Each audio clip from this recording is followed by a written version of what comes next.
ಬಿಡದ ಮಳೆ, ಕೆಸರಿನಲ್ಲಿಯೇ ಸ್ವಾತಂತ್ರ್ಯೋತ್ಸವದ ಮಕ್ಕಳ ಪಥಚಲನ.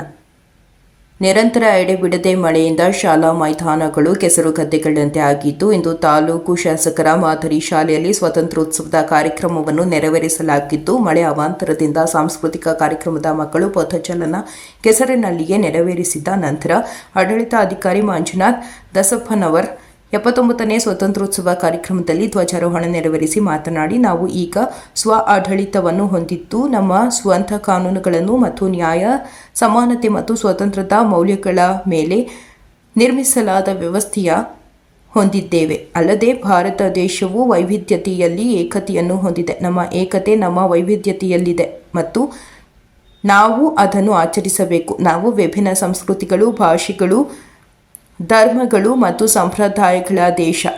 ಇಂದು ನಾವು ಅನುಭವಿಸುತ್ತಿರುವ ಸ್ವಾತಂತ್ರ್ಯ ಅಸಂಖ್ಯಾತ ಹೋರಾಟಗಾರರ ತ್ಯಾಗದ ಫಲವಾಗಿದೆ ಎಂದರು. ಅಲ್ಲದೆ ತಾಲೂಕು ಆಡಳಿತ ವತಿಯಿಂದ ಸ್ವಾತಂತ್ರ್ಯೋತ್ಸವ ದಿನಾಚರಣೆ ಅಂಗವಾಗಿ ಶಾಲಾ ವಿದ್ಯಾರ್ಥಿಗಳಿಂದ ಪರೇಡ್ ಹಾಗೂ ಸಾಂಸ್ಕೃತಿಕ ಕಾರ್ಯಕ್ರಮಗಳ ಭಾಷಣ, ನೃತ್ಯ ಮಾಡಿದಂಥ ವಿದ್ಯಾರ್ಥಿಗಳಿಗೆ ಪ್ರಥಮ, ದ್ವಿತೀಯ, ತೃತೀಯ ಬಹುಮಾನಗಳನ್ನು ವಿತರಿಸಲಾಯಿತು.